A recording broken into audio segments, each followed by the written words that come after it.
Wake up your mind.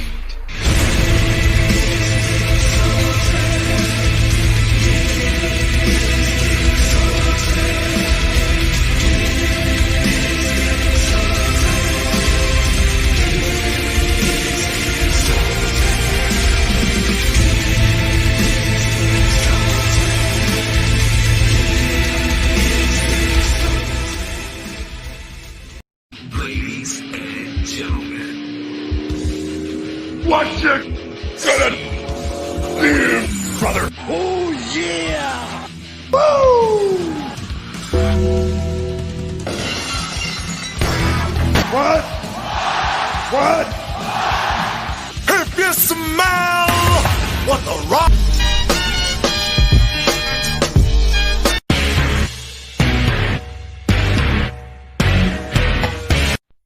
You got the wrong guy. I'm the dude, man. Welcome, everybody, to another edition of Around the Turnbuckle. This is our season premiere weekend of Season 2. How's everybody doing tonight? Welcome, Facebook. Welcome, Twitter, Twitch. Welcome, Periscope. Welcome, YouTubers. Everybody who's watching us live tonight. And before I let these guys start talking, because once you get Professor going and once you get Rudy Boy Gonzalez joining us live here from Texas, this is part 2 of Rudy Boy. He was with us before, but we barely scratched the surface. Once I get these guys talking, I'm not going to get a word in edgewise. So, with that in mind, when it comes to natural relief, turn into Dr. Brown's CBD. Dr. Brown's CBD uses the latest scientific knowledge and experienced professionals to create top-of-the-line CBD products at affordable prices. Go to momandpopwellnessshop.com. Go to momandpopcbdshop.com. There, we paid the bills, but we lost Rudy Boy. What'd you do, Keith? I didn't do anything other than you had to stop us before the show came on the air because we started doing the show before we even got on the air. It's such a treat for me to have somebody like Rudy on because, I mean, the man has done so much in professional wrestling. He's a trainer. He's a wrestler. There he is again. Introduce him. Go ahead, introduce him. He's been everywhere. Folks, Rudy Boy Gonzalez, if you don't know, this man is a wrestler out of Texas. He worked in the territory system. He broke in with Joe Blanchard. He's worked for World Class. He trained the legendary first class of the Shawn Michaels Wrestling Academy. Still active with the Texas Wrestling Academy. Runs his own promotion. Just an absolute legend in my mind. I always feel so privileged when we have folks like Rudy here, and just one of those guys that he says something and it just gets me off on a tangent. I know we got before the show, he mentioned, who did you mention? Fred Barron? Fred Barron of World Class, and we started doing the show right there because I had never heard Fred Barron's name, so I thought maybe he was an outlaw. We lost him again. We lost him again. He's having bad connections. I think he's having internet. Guys, we apologize. Rudy keeps bouncing out because he keeps having internet issues. In case you guys just joined us, our guest is Rudy Boy Gonzalez. He will be back. He just keeps having internet issues. He will be back. I want to talk to Damian Wayne Cost. Damian, don't blow his head up. Damian is correct, number one. And also, Damian has officially joined our family. He is going to be on this program in the near future. So, Damian, thanks for joining us. Welcome aboard. We'll get Rudy Boy back ASAP, Keith. We will. I know you guys got a lot to talk about. The main thing is, though, and I want to just throw this out there, is in case everybody's wondering why are we back on Facebook, it's simple. A slight change of plans, and that is it. A slight change of plans. I know some people might be like, geez, but you made me do this and you made me do that. I get it. I understand. It's just a slight change of plans. We are going to still stream live on Facebook. Damian, looking forward to it. So are we, brother. Joe Judley's checking in. Good evening, gentlemen. Rudy, are you okay? Are you all right? Yeah, I'm fine. Internet issues or? Yeah, I think so. All right. So we're talking about Fred Barron. Go ahead, I believe we were, yeah. Okay, so years ago, Joe Blanchard and Fritz von Erich were partners, and then they made the split. Fred was located up in Dallas, and Joe was here in San Antonio. Joe had a guy named Fred Barron that was working for him, and Fred was a used car salesman. And so Fred had ambitions, I guess, of being a promoter one day or what have you. So somehow or another, he talked Fritz into running an office in San Antonio, and he would he would be the promoter for the southern part of Texas.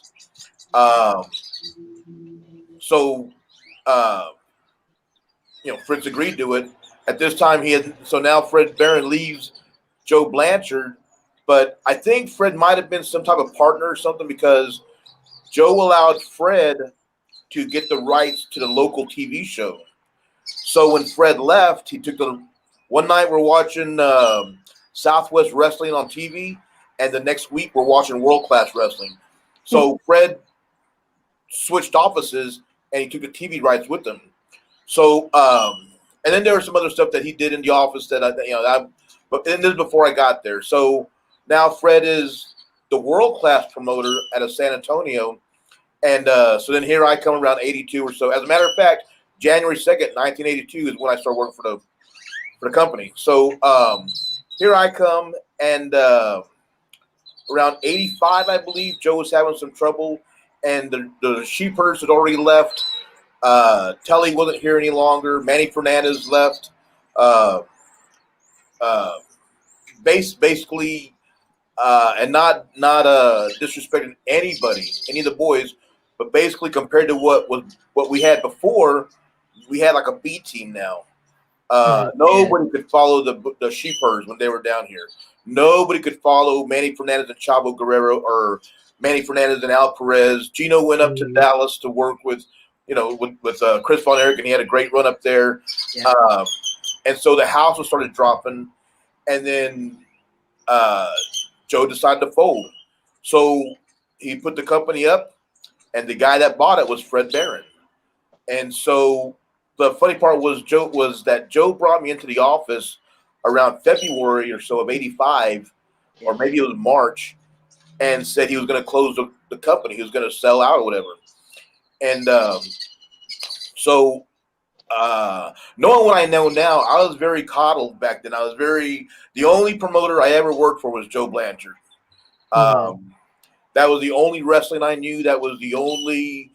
I did a couple of shots for Watts. I did a couple of referee spots for Paul Bosch, but I was loyal to the bone to Southwest Wrestling. Still am loyal to the bone to Southwest Wrestling and Joe Blanchard. And so when he said he was going to close down, I knew nobody. I didn't know anybody. I had no clue what to do. So I asked him, I said, well, what do I do? If you're going to close, what do I do? He said, if you want, I can put a good word into you for Fritz, and you can work for him. And I said, well, all right. Up to that point, World Class Wrestling was like the evil Dark Star. They were like the enemy and that type of stuff. So I was like, that was going to be my question with Fred Barron going, and he takes the television with him. Is there heat between Joe and Fritz, and does the NWA step in and say, wait a minute, you're stealing, from a legitimate NWA recognized promoter, we have to go to a board, we have to deal with that? Or is that the kind of thing that it's like, dude, I was just a wrestler at that point. I was just working. I didn't hear any of this stuff. I didn't know about it. They wouldn't tell me this. Right. I was green. I had no idea. So I figured as long as Joe gave me his blessings, and he gave me the number to the office over there. I mean, back then there wasn't any Google or anything like that. There wasn't Facebook so I had no idea how to get a hold of him. So Joe said, here's his number, give him a call. And so I called the office. I did talk to Fritz, and I told him I was here in San Antonio. He said, well, I have a guy down there named Fred Barron. You might know who he is. And I heard the name, but I didn't know exactly who he was. So he said, you can live if you want to stay in San Antonio, you can live there, and you can work through me. You can work with me through Fred. So that's what I did. worst 2 years of my life. Actually, I didn't work for him for the full 2 years. I actually quit a couple of times or just didn't show up. I just horrible experience. Fred was a cocaine dealer. So like he used the shows to launder money. Just a bad dude. So when Fred bought Joe, this was unbeknownst to Fritz.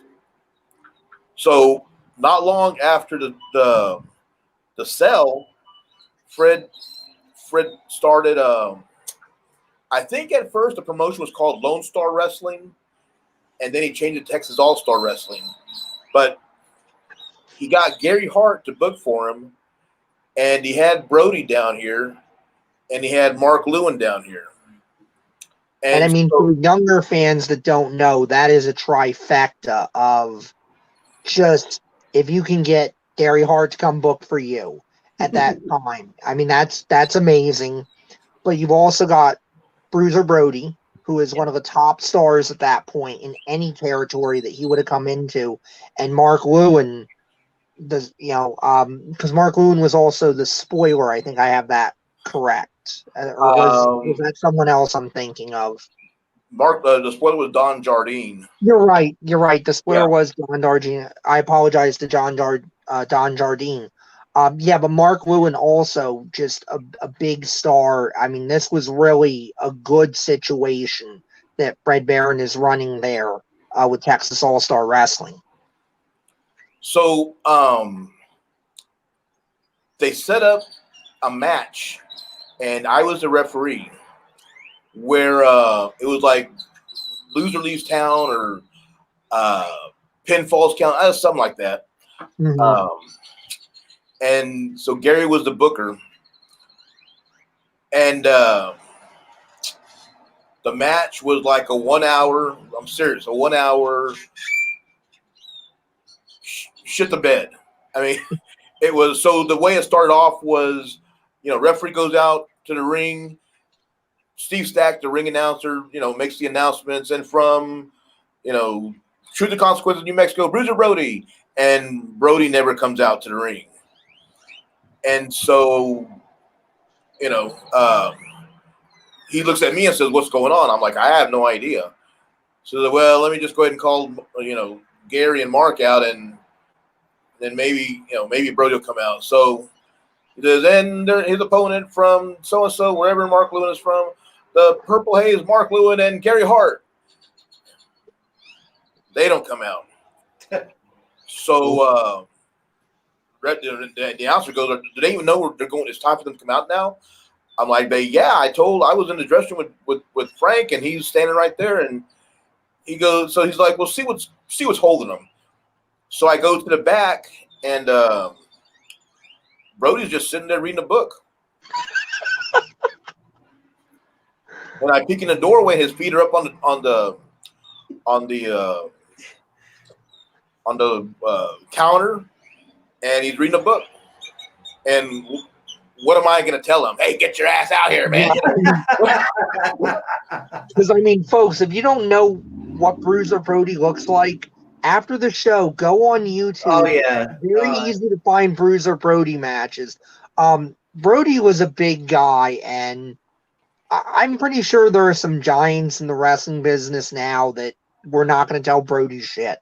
Rudy, did you hear telling him anything? Rudy, did you see the dark side of the ring on Bruiser Brody? Yes, I did. Yeah, I mean, how did you feel about it? How do you feel about that show in general? Because there's mixed reviews on it. Some wrestlers don't like that, and some people do.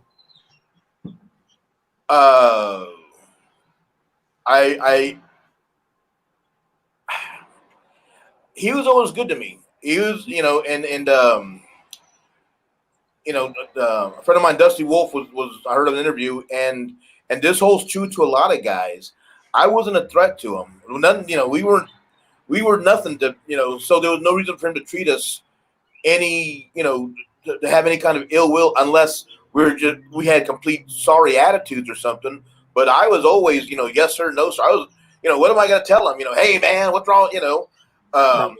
And so he was always, he always liked me. But there was an instance where Gary wanted to beat me on TV and send me in an ambulance and all this stuff and squash me. And Frank said, "Why do you want to do that to him? It's a good kid. I'm not going to do that." And him and Frank had a little back and forth, and I mean he still squashed me. I still got sent out on an ambulance, but and in the wrestling world it means a little bit, but I still got my hand raised because he got disqualified. Right. So I can say, "Hey, I beat Bruiser Brody," but I still, and it wasn't that bad of a squash. Like nothing he did to me hurt me. I hate saying stuff like that here, but I mean just to know where I'm coming from, as opposed to I've seen him beat the heck out of guys because they didn't felt right for him or whatever. I refereed several of those matches. And me, I mean, guys message me all the time. "Hey, I saw this match. Did that really hurt?" No. I mean, he kicked me right in the face, but I was fine. As long as I sold for him, as long as I took the bump for him.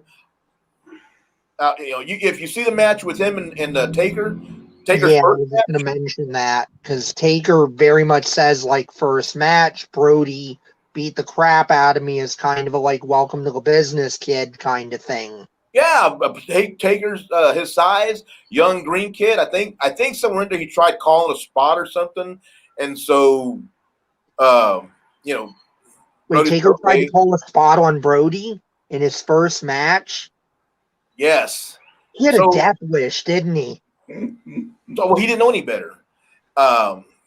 So, and that's Wasn't he wrestling? Was he wrestling in a mask at that? Yes, it was Texas Red. Texas Red, right? Yeah, his very first match. They sent Percy Pringle out with him, and they just released the documentary, I think, last month with Percy, where Percy said my job was basically two things: get him to the ring, and then once he was done, make sure he could get to the back and tell him where the back was because Brody was going to destroy him.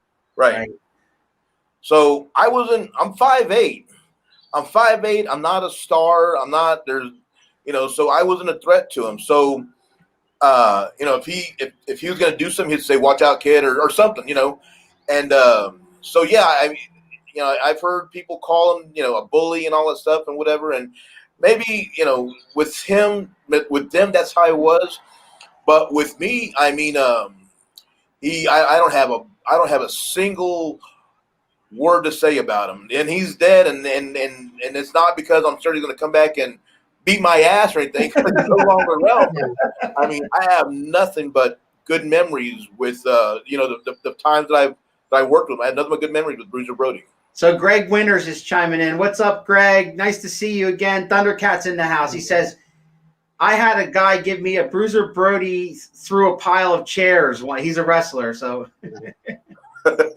Greg's a great wrestler. he is. He is down in phenomenal drop kick. Absolutely. Yeah. And any wrestlers watching, man, you got questions, you want to throw them our way while we're having this discussion. We're just going to keep talking, and we're just going to keep, all we have to do is say, "Hey, here's Rudy Boy," and he starts talking. Let him go, because I love these stories. It's great. So I go to the obviously he's outside, by the way. It's like 60, 70 degrees out here. Yeah, it's freezing rain and 30 degrees. I've got sleet over here. So I go to the dressing room and say, "Hey, everything all right?" And he's like, "Yeah, kid, everything all right?" I said, "Yeah, we're starting." He's like, "Okay, I'll be out there in a minute." So I go out to the ring. I tell Steve, the ring announcer, Steve Stack, "All right, he's coming out." So Steve Stack says, "Okay, ladies and gentlemen, we're going to get this match get this match started from Tucson, New Mexico, the Wild Man, Bruiser Brody." Not there again. And now we're into 20 minutes, man, into this match that was supposed to start. So Steve was like, "Man, go check and see what Gary and them. Go check on Gary." So I go to the dressing room, and back then, the good guys were on one side, Right. the bad Yeah. guys were on another side. Mhm. So now they go to the other side of the building, and Lewin and Garrett they're just sitting there talking. Mm. So I knock on the door. I'm like, "You guys ready?" And so Gary's like, "Yeah, brother, we're on our way out. Are they ready to go?" I said, "They've already rang the bell twice." He goes, "Okay, brother, we'll be out there, brother." And so I go back to the ring and I tell the announcer guy, Gary said he's ready. So he makes their announcement. Coming out to the ring, the Purple Haze, Mark Lewin, his manager, Gary Hart. And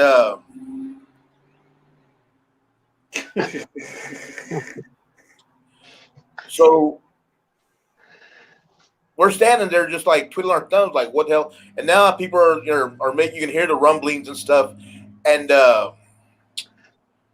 so finally, Mark Lewin comes out and, Gary's behind him and whatever. And then he starts circling the ring and whatever. And then Brody comes out and then they get in the ring. They start pounding each other a couple times. Mark Lewin snapmares him over and puts him in a claw hold, in a nerve hold. Mhm. And so I'm the referee. Hey, you give up? You give up? What do you say? What do you say? You give up? I'll ring the bell. You give up? And so Brody's just sitting there, just hush, hush, hush, hush. And so, I mean, you can only say you give up so many times before, what now, and so that went on for a while. I went on for like 10, 15 minutes. And the crowd is clapping and they're trying to get, how the crowd starts stomping their feet and stuff like that. And Right. these guys are doing nothing. They're just one guy's going, and the other guy's going, huss, huss, huss, and that's it. They're just sitting in the ring. Go ahead. I'm sorry. So then finally Brody starts firing up and he gets up and he throws a couple of elbows and he punches Mark Lewin. And he snapmares Mark Lewin over and then he puts him in a nerve hold. So now here I go again, yeah, you give up. What do you say? What do you say? Ha, ha, ha, ha. And so that goes on for another 10. Now we're into like 40 minutes, 45 minutes or so. It's Hot. and so you can hear the crowd like boring, that type of stuff. Mm-hmm. And somewhere in there they started like working, getting up on their feet. They started throwing punches, bam, bam, bam, bam, and they go out of the ring and they go to the back, and that's it. About almost an hour, I would say, and that was it. And then here in San Antonio, the crowds are pretty rough, especially back then. So I bet. I started making my way to the ring, and you see the popcorn and the sodas and the beer cups and bullshit. People are screaming, "This is bullshit," whatever. And so then Steve's asking me what, I'm like, it's a count out. We'll just call it a count out. And so that was it. Even though it was a no DQ match, but I mean, what was I going to do? Hey, you guys got to come back out. Yeah. My hands were tied. So we got, he made the announcements. By the time, and this wasn't more than 3-4 minutes, by the time I made from the ring back to the dressing rooms, they were gone. In fact, everybody was gone. Yeah. The whole crew was gone. So, and then Fred Barron comes walking up back there and he's like, "What the hell's going on?" I'm like, "I don't know." He goes, "Well, what?" And he's pissed. And I'm like, "I have no idea, Fred." He goes, "What did Garrett tell you?" I said, "He didn't tell me anything. Just, and usually, they'd give me the finishes. By then I already knew what was going on. So they'd get, but no one told me anything." So, a week later, Brody appears on World Class TV, and I think Mark did also. And Monday night, so that was like a Sunday, I believe. Monday night, which was our TV show, usually we would draw like 200-300 people or so. Dead. Mm-hmm. Gary brought in Chavo to run some shows, to book. But it took a while, and it took a while for Chavo to build up the audience. That was basically like they killed San Antonio. Man. Yeah. All right, so let me get to some of these questions and comments. So they're flying in, man. Yeah, All I right, just wanted to ask one question before we get off that story. Do you think that Fritz or anybody maybe got in their ear, gave him an extra, little something to kill it down? That's exactly what happened. I mean, in looking back, Gary and Fritz were very, very, very good friends, and so I think Gary did wind up booking for Fritz, so.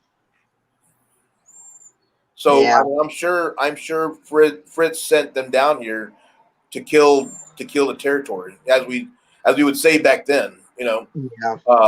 There's not a doubt. And through the years, I've heard stories, and I've heard, that's why I have no problem saying, yeah, exactly, because I mean that was basically, like I said, it took Chavo. Chavo came down and started booking, and it took him a while to try and get this place going again.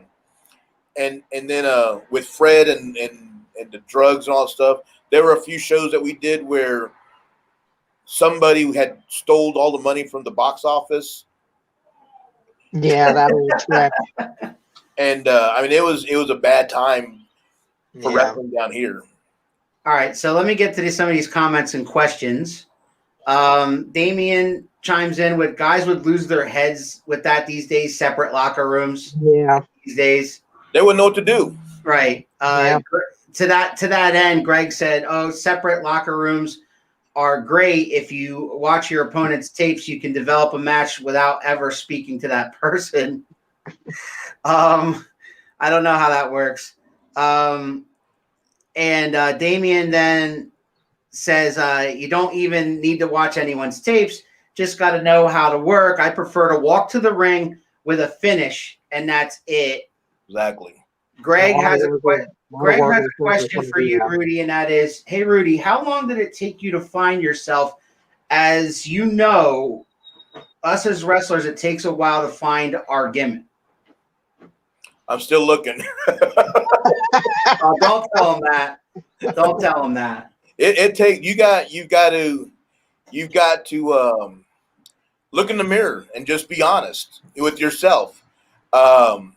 So back to part one, I didn't get into this deal to be a wrestler. That was the furthest thing from my mind. Mm-hmm. So I didn't dream of being Ric Flair or anybody like that. So when I started wrestling, everyone had characters and gimmicks. The Raging Bull, Manny Fernandez, the handsome half-breed, Gino Hernandez, the sheep herders. Everyone had something. And I was just, Right. So it took a while, and then you gotta just figure out who you are, and I was never a bodybuilder guy. Mm-hmm. Back in the 80s, all the guys were Hulk Hogan, Lex Luger, David Schultz, Kerry Von Erich, 6'2", 6'3", 6'4", 240. Yeah, I'm 5'8", and I was 180 pounds. So exactly where, I didn't know back then, like Mid-South, I think was pretty hot with the Fantastics and Super Bill Dundee. They were my size, but I didn't know how to contact those guys. Right. So the next stop for me after that was I did some indies here in Texas, and then I went to Mexico, where I was bigger than a lot of guys down there, now my handicap was I didn't know how to do all that lucha stuff. Right. So now I had to learn another way of working. So, and I'm not playing when I say I'm still trying to figure it out, because I'm still trying to figure it out because and now I'm done wrestling, but now I'm the trainer guy. So, how can I say this? My best tool is just being able to relate to a lot of these kids and share my experiences with them, and pass down whatever knowledge, whatever stories I have that they can relate to, like this, that they can relate to, even though none of the kids will ever work with a guy, none of the kids today will ever work with a guy like Bruiser Brody, Right. larger than life, Yeah. So Damien chimes in. I honestly tell guys it took me 8 to 9 years to get it, to understand exactly what was going on, and the light clicked and I became a worker. Greg says 15 years and I'm still learning. Yeah. Damien says just be believable. Exactly. I wasn't El Chingon, Rudy Gonzalez. I wasn't nothing like that. I was just the guy that went out there and did my thing. If your job was to get beat up, then get beat up. As ridiculous as this may sound, go out there and get beat up the best way you know how. So my forte, I guess you could say, was just trying to be solid. And through the years, I tell guys the same thing. I've been at shows where fans have come up to me and said, "Hey man, the matches were great, but your match, I could tell you're really mad." When really, I was just doing the same thing everybody else was doing. I just did it a little bit, maybe a little bit better. I took it as close to the edge as possible, and that's all I can ask for. That's all I can really do. Mm-hmm. It's the old I can't make them believe this is real, but I can make them believe I'm real. Exactly. Coincidentally, I saw a few Johnny Valentine matches, and I was always told, from guys like Dale Valent or Buddy Roberts and Terry Gordy and Michael Hayes, Manny, all these guys, you've got to look solid. Don't punch a guy and miss him. Right. You've got to be snug. You got to be, it's got to look real. So that's where I had you do the punching the wall stuff to learn how to punch correctly. You learn your facial expressions. You have to look believable without killing the other guy. Right. Yeah. Damien says 19 years and still learning myself, but I had a late start, but not getting it till I was about 30. Damien's a hell of a hand also. Marcus chimes in. Facial expressions make a huge difference in believability. They really do. Yes, they do. And now, I mean, I'll watch an NXT match or an AEW. I try and watch all the programs. Yeah. And that's one thing that is missing from a lot of guys is they're just routine. They're just doing the thing, man. And they're robots, right? And it's like, and then you see some guys like Timothy Thatcher, and he'll put an arm lock on somebody, and his face is like, and you're like, holy cow, He grits his teeth and. Yeah, Thatcher looks like he enjoys hurting you. Right. Yeah. Like Thatcher is so good with not just the technique, but it's the facials. It's the fact that he, even if he's doing something as simple as an arm bar, he looks like it's the most devastating thing I can think of, and I want to hear that arm snap. I want the arm to snap in my hands. It's funny, right. Damien's comment here is like, I make sure that no one can say my work looks fake. As soon as I booked Damien as a guest on this show, Keith, I started watching some of his stuff. He ain't lying, all right? That guy looks like he wants to hurt you. Right. I gotta start watching him then, because that's what I love. I've seen several of his matches. Damien's a good hand. He's very believable. He's one of those guys where you're like, holy cow, he does good stuff. Thank you, Rudy, very much. So you work with Damien. You know Damien. Yes. I mean, I brought him down to San Antonio for a show. Because I'm not the richest guy in the world, I can't. If I lived, in his area, I think he's in Tennessee now. But if I lived in Tennessee, he would be on my shows all the time. He's just very. I believe in my wrestling events that I do. I believe in realism. Mm-hmm. I know guys like doing the flip flop stuff or whatever, and that's fine. Keep it to a minimum, guys. Go out there and have a good match. And for the most part, when I do, the guys that do come in that I see them, that I know they're going to do something goofy, they do keep it down to, to a few things here and there, and they try to keep everything on the mat. everything from head to toe means everything. That's why Randy Orton is the best. Yeah, Another good example. Yep, exactly. Yep. Orton's great at that. All right, Keith. Yes, sir.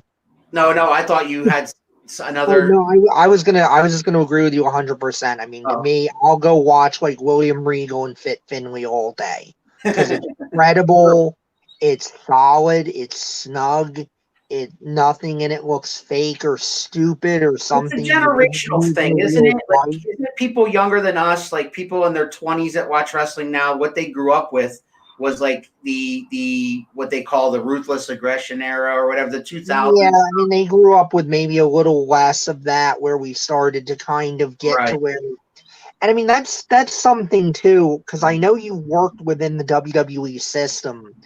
I mean, I definitely notice, like you say, with NXT, where there's definitely people doing the routine, where sometimes I see matches where it's very obvious somebody stepped wrong or did something wrong that's not the routine, and then they look like a deer in the headlights. They're like, oh God, I don't know what I just did. Now, how do I get out of it? And how do I get back? Right. And I mean, it's so obvious that you don't even have to be somebody who's done this or watched this for a while. You can just see. And I mean, I was curious where you're at with something like that. Isn't it better to teach them how to, and I know I'm going to say it wrong, having not done it myself, how to be able to work and listen to the crowd and kind of figure your way out of these situations versus, okay, here's your script, learn all your dance steps, and just follow your script. Because doesn't that almost do you a disservice where you don't necessarily learn what happens if the dance goes wrong and how to get it back on track? So my first match was February of '84, and I just had a match a few months ago in Missouri. I've never been given a script ever. But I have had guys say, "Hey, man, I want to do this and this, and you're gonna take my arm and and that type of stuff." But when I was breaking in and stuff like that, like I said earlier, we had separate dressing rooms, so it was impossible to script out your matches and talk them over and stuff. Everything is done in the ring, called in the ring. Yeah, you can't. So wrestling is, I say this all the time, wrestling is the only form of entertainment where the fans can participate in the match, in the event. So, for example, the Cowboys just played the Giants. I was screaming all day, run the ball, Zeke, run the ball, and they did their own plays. They have their own set of plays. They have their own scheme that they want to do, and there's nothing I can do to change that. Right. If I'm getting my ass beat, if Damien's beating me up in the corner, if a fan says, "Fight back, come on, Rudy, fight back," I'm going to try and get a shot in there, bam, at least once. And then that kid will be, yeah. And there you go. You got your deal. And then, then you get somebody else, another one. And then Damien can stop. You better shut your mouth. And we're the only form of entertainment. Mike Tyson can't even stop in the middle of his match and say, "You better shut up, or I'm going to go out there and beat your butt." We're the only guys that can do that. Right. And guys don't do that. They don't do that. And they're missing out so much. When you have that ability, guys are missing out on so much of the meat and potatoes of a wrestling match. Is fan participation, arguing with them, getting I think it was Manny, or it might have been Al Perez, that said you want to be able to sit in the ring and have a knob to make him scream, a knob to make him boo, louder, quieter. You want to be able to control that crowd, and guys don't even. It's like they don't even care. Meanwhile, and I said this the other day on my Facebook, you see all these guys saying, "Man, I miss the fans. I miss being out there with the fans. I miss the fans. I miss the fans." If you didn't do anything with them when they were sitting in front of you last, in 2019, so how can you say you miss them? They're the ones that buy the tickets. They're the ones that pay the bills. but yet guys are trying to pop the boys in the back, and they're not the ones paying the bills. There's no point in doing that stuff. I could care less about the guys in the dressing room. I want the kid, the family in the first row, or the second row, or the 10th row, or up in the nosebleed seats. I want them to feel like their $20, $30, $40 was well spent. Hell and yeah. They Yes. would back. Damien says the fans dictate what I do, where we take the match. Exactly. And speaking of Damien, man, if you guys want to, Damien's been chiming in all night. I'm so glad he's here, and I'm so glad you guys know each other. That's awesome. A connection there. I just met Damien this morning. I just had a conversation with him about being on this show, and I booked him. Damien's going to be here on the 21st of February. Rudy, I hope you tune in and check him out then. Damien's a good dude. I mean, I've been on a couple of shows with him. I booked him once. We have mutual friends and stuff, and somebody posted a drop kick they did, and they said, "Oh, I got the best drop kick." No, let me show you one. And so I pulled up one of his matches, Damien, and he caught the get. I don't know how. Damien says he's older, right? But man, he caught that kid right on the button with the drop kick. So either he's lying about his age, or that kid was a midget, because he got up there. I doubt that's the case, man. And that kid didn't. I joked with him about it. That kid didn't have time to put his hands up. He just ate it, man. He just ate those size 12 boots, and God, I felt bad for him. But it was a beautiful drop kick, though. Yeah, and Keith, wait till you see how big this guy is when he's talking about how great a drop kick he is. He's a big dude, muscular dude. I gotta go look him up. Just not even for the show, just for fun. I gotta go look him up. No, it's fun. He's got good stuff. Even isn't our friend Wildcat based out of Tennessee as well? He's in Tennessee, yes. You know, and he's got a hell of a drop kick. He does. Promoters out there, I'm just saying. Happy belated birthday, Damien. He just turned 49, Rudy. Can you believe that? Wow. And he's still doing it. And doing it well. Mark Johnson's chiming in. I love a good drop kick. We'll be looking him up. Absolutely. Yeah, sometimes it's the stuff we take for granted, and we say, I've seen it a million times. We seem to find these guys with great drop kicks, though. Can do it, and do it well. It's like the first time all over again. Mm-hmm. And guys, older guys like me, I like seeing that stuff. Yeah. I've seen all the Canadian Destroyers and all of this stuff. I like seeing guys that do the fundamentals and do it well. Right. That's the stuff that gets the pop. Like, I've seen Canadian Destroyers done.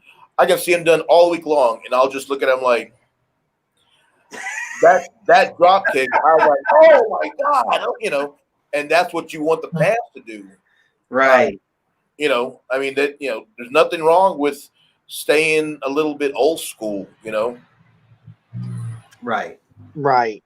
Because I say it all the time, and I know Alan's son sometimes, he and I get in fights because he's a little more of the new stuff, the AEW, I know Alan's looking right there because he's probably in the corner getting mad hearing me say this, and I love my nephew, I do. So let me preface it with that. But, he gets into the stuff like the Young Bucks and things like that. And my big problem with that is a lot of times it's doing stuff because you think it looks cool, and you're not thinking about the reality and the verisimilitude of it.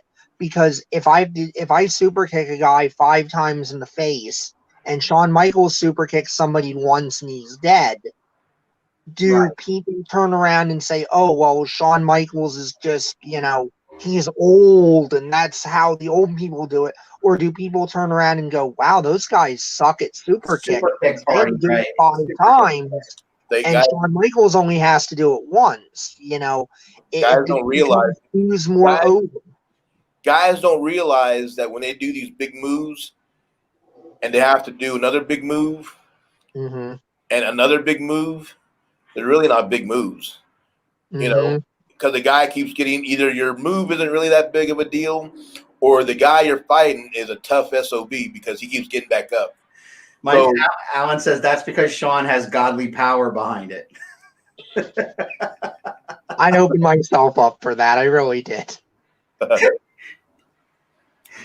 But guys don't realize the logic of doing these. Everything has to mean something. Everything does mean something, or it can mean nothing. It's all. So for now, like I was thinking about this the other day, I was watching a girl on AEW, and she gave her opponent like about 6 knees in the face. I mean, and the other girl didn't put her hands up. She just caught him. She just caught the other girl in the face. Bam, bam, bam. About 6 times throughout the match, and the other girl kept running and doing the match and stuff. And I was thinking back to, I thought back to, what if Kurt Hennig took a knee to the face? How would he sell it? Right. Kurt Hennig, in my opinion, was like one of the best sellers of all time. Oh yeah. If you caught him in the face with a knee, he would take a bump, and put that thing over and roll out of the ring or lay there or die or what. He roll out of his ring, grab his face, walk over like he just broke his jaw. You know what I mean? Exactly. Meanwhile, today, guys just they stand there waiting for the next move with their hands down, and there's no acknowledgement that they just took a knee to their, and it probably could have broke their eye socket, if they caught it right, So they don't. The stuff like that just doesn't mean anything today anymore. This is great. And then it becomes the game of, like I always say, it becomes, can you top this? And I always go back to the Looney Tunes cartoon, and I know people will get on me about that. I'm not trying to say wrestling is a cartoon, but I go back to the Looney Tunes cartoon with Porky Pig as like the town agent, and he's got that wolf that keeps breaking in every once in a while and going, I've got the most sensational trick that you've ever seen. It's the greatest thing ever. And Porky keeps blowing him off. And finally we get to the end of the cartoon, and he's like, okay, fine. You've worn me down. Go ahead and do it. And the guy, he gets the devil costume, and he mixes up the chemicals and the nitroglycerin, and he, drinks it, and he jumps off of the highest possible point in the building, and he blows up. And Porky's like, oh my God, you're right. That's the greatest thing I've ever seen. When can I sign you up? And he's like, well, there's only one little thing wrong with it. I can only do it once. Exactly. And in wrestling, it's just, guys just don't, I don't know. It's a different world now. But on the brighter side, when I work with my kids, I try and on that one. The less is more stuff, don't have to do so many things. Just I try and keep my guys on the ground and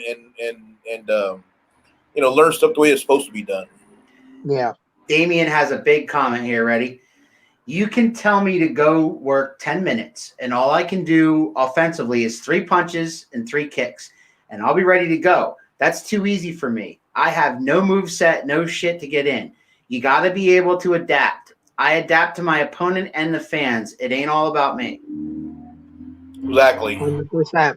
And people will remember it more if you do that correctly, those punches and those kicks. I think a lot of guys look at some of the masters that have done it and they say, oh, I remember that time that, Shawn Michaels went for the super kick, hit it, and the guy kicked out. And it's like, but the guy kicked out, and you remember it, and it's impressive because of the 99 to 100 guys that didn't. Right. Right. You can't have that kick out every night, because otherwise that kick out doesn't matter. That's what made like the matches between Undertaker and Shawn Michaels at Mania so good. Right. Yep. Is because nobody had ever kicked out of a Sweet Chin Music. Nobody had ever kicked out of a Tombstone. You get to that match, and they give each other their finishers, and they kick out. And everybody's like, oh, my God. You know what I mean? So that just added to the But it also goes back to the facials, too. Look at the close-ups that you're getting of the facials. Like, Taker gives him that second or third Tombstone, and Shawn's kicking out, and Taker is laying there out of breath. Right. Done with a look on his face like, how are we still going? What do I have to do? How is that not 3? I don't know what I'm going to do next. Right. Like, that takes you on the ride. That's what it's about, the ride. Exactly. And then with the, whatever you see on pay-per-view, whatever you see on Raw or stuff like that, there's also the announcers telling the story. Mm-hmm. So, and in an at a regular indie show, there isn't an announcer telling a story. You got to tell the story in the ring. So you gotta make. You should take extra time for that reaction to set in, to get the fans to understand exactly what happened. Just going from move to move to move to move. There is no move set. When I hear guys say, "Well, my move set is," there's no such thing as a move set. They don't exist. But guys feel like they have to do this, then this, then this, and this. Right. And a lot of times it makes no sense when they do this and this. Their opponent's on the mat, and they still got to do this, this, and this. Just pin the guy. Well, no, I got to also do my flip off the top rope, and then I got to give him a neck breaker, and then I got to do pin the guy. He's there, he's pin him. And a good example of that is a kid got hurt at an AEW show on TV, and he was knocked out. I think we might have talked about it. It might have been somewhere else. And he was knocked out, and the guys still kept doing their thing in the ring. Meanwhile, he was laying there on the mat, knocked out. And I think it was like the ref, somebody realized, like, hey, this guy's hurt. We got to pull him out of the ring. But other than that, man, they just kept going because they had to get their stuff in. Yeah. Marcus Johnson chimes in, LOL, I'm trying to get my 100 finishers in just so I can even call a finish. I'm at 2. Damien says, it takes 2. Rudy can do everything in his power to make our match believable. If I don't hold up my end, then I just shitted on him and our match and maybe made us look like crap. Exactly. So back to Timothy Thatcher. So Timothy Thatcher has a guy by the arm, and he's twisting, and he's doing all this stuff. Yeah. What if the other guy just laying there? Right. Just laying there. And maybe an occasional, that's not what, if someone's twisting your arm off, you're not going to just say, you're going to scream, you're going to have pain on your face. So, most of the night we've been talking mostly about selling. So, like, you mentioned Kurt Hennig. Who do you think some of the top sellers are nowadays? Kurt Hennig? Nowadays, Ricky Morton, because he's still working. Ricky Morton is still working out there. Yeah, I love Ricky. Because I would offer Dolph Ziggler. Dolph Ziggler's a good one. Yeah, Dolph good a lot of stuff off of Shawn, I think. Yeah, I think Shawn has actually told Dolph about that he tries to be too much like Shawn. He needs to be the first him, not the next Shawn. Right. Yeah. I've seen refereeing. Ricky Morton and he reaches for fans, and I've seen females or whoever really emotional, really crying because he's getting beat up. They're really, and it takes you gotta, like Eddie Guerrero said at one time, I think, he puts everything into his match. And he feels it, and you have to feel it. If you're getting beat up and you're in pain, just going, isn't going to cut it. You have to, So sellers, Dolph Ziggler's a good one. Bryan Danielson at one time couldn't sell. That's why we had him wear a mask when he was down here. Now he does a good job. He does a better job than before. Who else? There's another kid. There's a kid on NXT. He has the hat. Cameron Grimes. Yeah. He's a good seller too. Yeah, he does a good job. That's a good one. He's a really good chicken shit heel. In the best possible sense, the good chicken shit heel is that he's got the cowardice, but you still can believe in him. He's not completely destroyed by doing the chicken shit thing. Damien says selling is number 1 in my book. I even sell my own offense a la Terry Funk. That is a good one to pattern yourself after. I love Terry. Terry's still one of my favorites. One of my first shows I did with Joe, Tully tore off Terry Funk's ear with a hammer. I think I've heard that story. Yeah. He screamed, he's howled, he hollered, he was crying, and this was like one of my first matches I ever did in wrestling. And I thought to myself, holy shit, what did I get myself into? You know, because I thought he really tore up. I thought Tully really tore up Terry's ear. Years later, I find out he did the same thing in Tennessee somewhere, and a couple other places.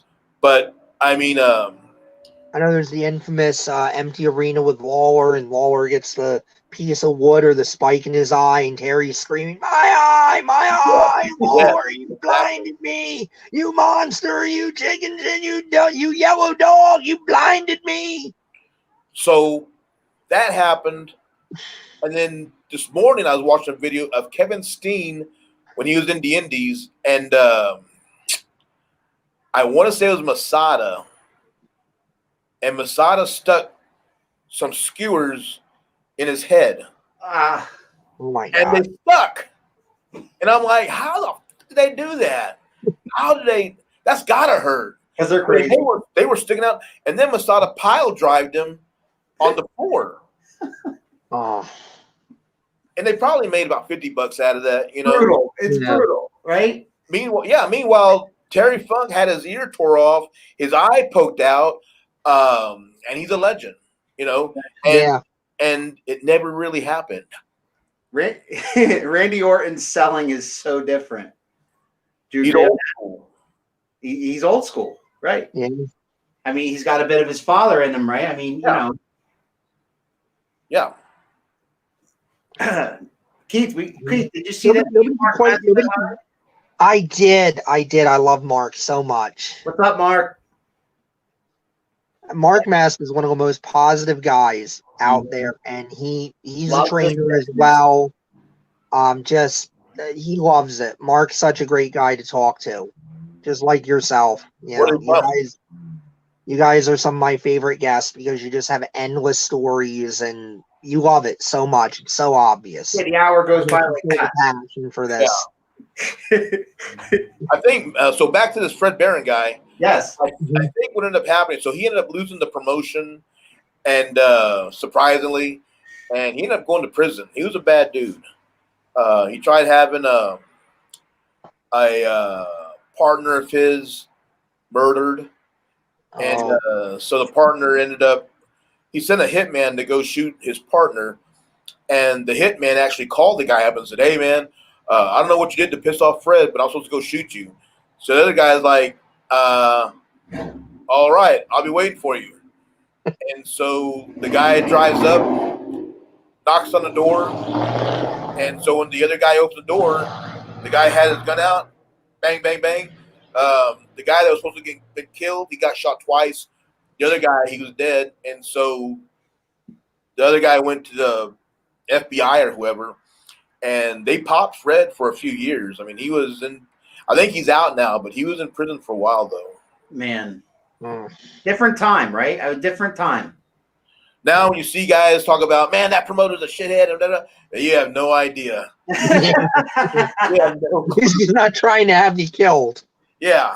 It's like I said, it's a different world now. He might not book you, but he's not going to kill you. Yeah, exactly.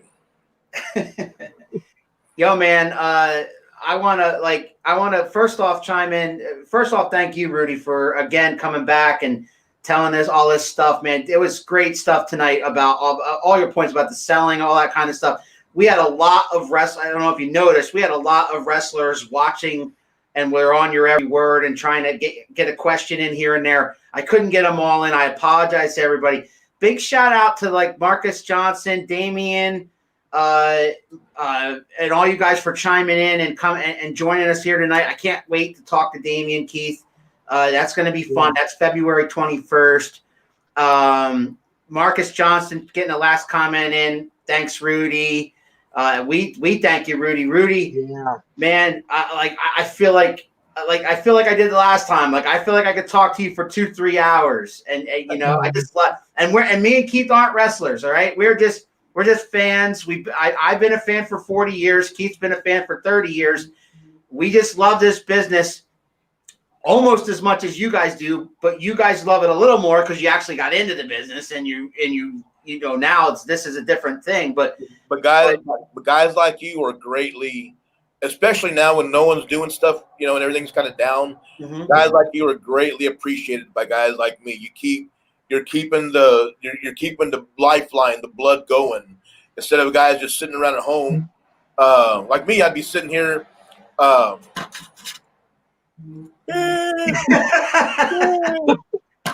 Yelling at the TV screen about the Cowboys. Yeah, but getting information out and talking about stuff and whatever, you're keeping us going. You're keeping fans informed. So I mean, you guys play a big part as well, man. Damien, thank you guys. Thank you so much for that, Rudy. That's what we do, man. That's why we're here, Damien. Thank you. That means everything that you guys say. That I can't thank you enough or tell you enough what that means to me. It means a lot. It does. It means a lot. It means everything. Who have been in this business since the 80s. It means so much to hear that from you. You guys have given so much to us. With your time, your effort, your blood, your sweat, your tears, all of it. I mean, to have you guys come back and say you appreciate us, we do this because we respect the business. We respect everything you guys do. Yeah. You put yourselves on the line for my entertainment. All right. That to me is a multitude of respect that can never be paid back. So if I can just provide a platform for people to come on here and tell your story, if people know who you are, they would love to hear old stories and all that stuff and all the insights that you offer, like yourself. If they don't know who you are, hopefully by the end of your appearance, they're going to know who you are. Exactly. Hey, I just want to send a big shout out. I did a show I didn't do a show. My girlfriend Micah worked on a show in Beaumont, Texas. Sure. And a young man just walked up to me, had no idea who he was. And he said, "Mr. Gonzalez, want to introduce myself. I see your stuff on Facebook all the time. Can you do me a favor and watch my match and break it down for me and stuff?"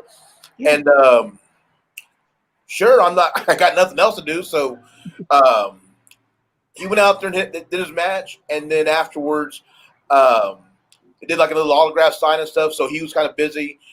And so then the next day I messaged him. I was like, "Hey, man, good job. Do this, do that." I gave him my ideas and whatever. And then he sent me a video of his match from that night that he recorded. And so I broke it down and what have you. And that was like on a Sunday. And then I think it was, Tuesday, AEW Dark. He's on there. Really? His name's Tyson Maddox. Really? Good kid, good looking, hard little worker. And I'm thinking to myself, this kid's got his foot in the door. Yeah. He's got potential, mm-hmm. and he still had, the presence, the presence of mind to get more advice, or knowledge, or mentoring, or whatever. Yes. And that spoke a lot. So, that spoke a lot about him. Yes.